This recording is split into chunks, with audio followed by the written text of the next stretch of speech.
Assalamualaikum warahmatullahi wabarakatuh. Perkenalkan, nama saya Cynthia Harli. Saya adalah peserta Latsar CPNS Angkatan 63 Kabupaten Berau, BPSDM Kalimantan Utara tahun 2022. Tugas individu ini, tutor Latsarnya adalah Ibu Wahyu Eko Handayani SPD MPD. Adanya 7 alasan rasional pentingnya pelayanan prima. Nah, menurut saya sebagai ASN yang salah satu fungsinya adalah sebagai pelayanan publik, harus bisa memberikan pelayanan yang terbaik dan berkualitas guna untuk mendapatkan dan meningkatkan kepercayaan masyarakat, serta dengan pelayanan prima dapat mengurangi adanya masalah. Hal-hal fundamental dalam pelayanan publik. Yang pertama, pelayanan publik merupakan hak warga negara sebagai amanat konstitusi. Yang kedua, diselenggarakan dengan pajak yang dibayar oleh warga negara. Yang ketiga, diselenggarakan dengan tujuan untuk mencapai hal-hal strategis bagi kemajuan bangsa di masa depan. Yang keempat, memiliki fungsi tidak hanya memenuhi kebutuhan dasar warga negara, tetapi juga sebagai proteksi bagi warga negara. Pertanyaan selanjutnya adalah pendapat saya mengenai akuntabilitas dan responsibilitas adalah akuntabilitas dan responsibilitas berada dalam satu konsep yang sama. Namun yang membedakannya adalah kedudukannya dalam sebuah hubungan. Responsibilitas adalah kewajiban bertanggung jawab. Akuntabilitas adalah kewajiban pertanggungjawaban yang harus dicapai. Untuk menjadi ASN yang akuntabel, perlu mengetahui indikator akuntabel itu sendiri, antara lain jujur, integritas, adil, tanggung jawab, mendahulukan kepentingan publik, transparan, dan netral. Bagaimana peran untuk menciptakan lingkungan yang akuntabel? Yang pertama, pemimpin sebagai lead by example, yaitu memberikan contoh yang baik kepada bawahannya. Yang kedua, transparansi. Yang ketiga, berintegrasi dengan mematuhi semua hukum yang berlaku. Yang keempat, tanggung jawab, keadilan, kepercayaan, keseimbangan, kejelasan, dan konsistensi. Sinergi perilaku kompeten. Menurut Undang-Undang Nomor 5 Tahun 2014 tentang aparatur sipil negara yang menyatakan bahwa salah satu prinsip ASN sebagai profesi adalah berlandaskan pada kompetensi yang diperlukan sesuai bidang tugas. Ada 3 hal penting bersinergi. Yang pertama, bersinergi dengan para praktisi di kantor dan fasilitator terlibat secara intensif dalam proses belajar dari uji coba. Yang kedua, belajar dari penelaahan. Yang ketiga, belajar dari praktek. Potensi dan tantangan keanekaragaman di tempat bekerja. Definisi keanekaragaman di tempat kerja adalah adanya berbagai perbedaan pada individu di suatu lingkungan kerja atau perusahaan.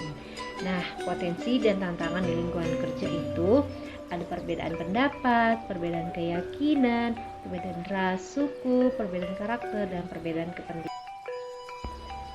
Yang saya ketahui tentang the Adaptive Culture Framework, yang pertama, purpose. Beradaptasi karena memiliki nilai-nilai yang tersemat dalam budaya kerja. Yang kedua, culture value, mengemban nilai-nilai budaya organisasi. Yang ketiga, vision, memiliki visi dalam bekerja. Yang keempat, corporate value, menjadi fondasi penting dalam membangun budaya adaptif. Yang kelima, corporate strategy, membangun strategi yang terstruktur, efisien, dan efektif. Yang keenam, structure, mendukung budaya adaptif. Yang ketujuh, problem solving, dapat menyelesaikan masalah yang ada. Yang kedelapan, partner working, belajar bermitra dan saling support antar mitra. Dan yang terakhir, rules, memahami aturan main yang ada sebagai formalitas. Penjelasan singkat mengenai perbedaan berpikir kritis dan berpikir kreatif. Berpikir kritis adalah kecenderungan memandang fenomena secara objektif, linear, dengan menganalisa fakta untuk pembentukan penilaian. Sedangkan berpikir kreatif adalah proses berpikir seseorang yang mengkombinasikan berpikir logis dan divergen untuk mencari ide-ide kreatif dan memperkaya hal-hal yang sudah ada. Bagaimana praktek penerapan adaptasi dalam penyelenggaraan tugas dan fungsi organisasi yang merespon perubahan lingkungan? Yang pertama, menerapkan budaya organisasi sehingga dengan menciptakan budaya yang tepat dan dapat mendukung tercapainya tujuan dari suatu organisasi. Yang kedua, dapat mengantisipasi dan beradaptasi dengan perubahan lingkungan. Yang ketiga, cepat memahami dalam mempelajari hal-hal terkait dengan kinerja. Yang keempat, memperhatikan kepentingan-kepentingan yang diperlukan antara instansi, mitra, dan masyarakat. Tantangan Whole of Government atau WOG ada 3 poin. Poin pertama, kapasitas sumber daya manusia dan institusi. Perbedaan kapasitas SDM dan institusi dapat menjadi kendala. Misalnya, adanya akuisisi kelembagaan di mana terjadinya penggabungan SDM dengan kualifikasi yang berbeda, nilai dan budaya organisasi.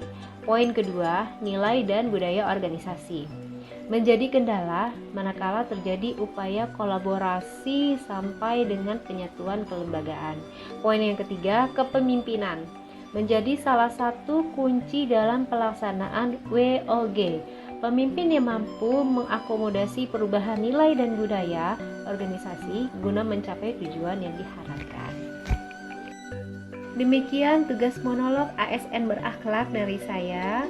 Terima kasih untuk Ibu Eko, tutor latsar kami yang telah mendesain workbook yang sangat imajinatif dan sangat kreatif. Berikut ini ada yang berkomentar tentang workbook saya. Terima kasih ya sebelumnya.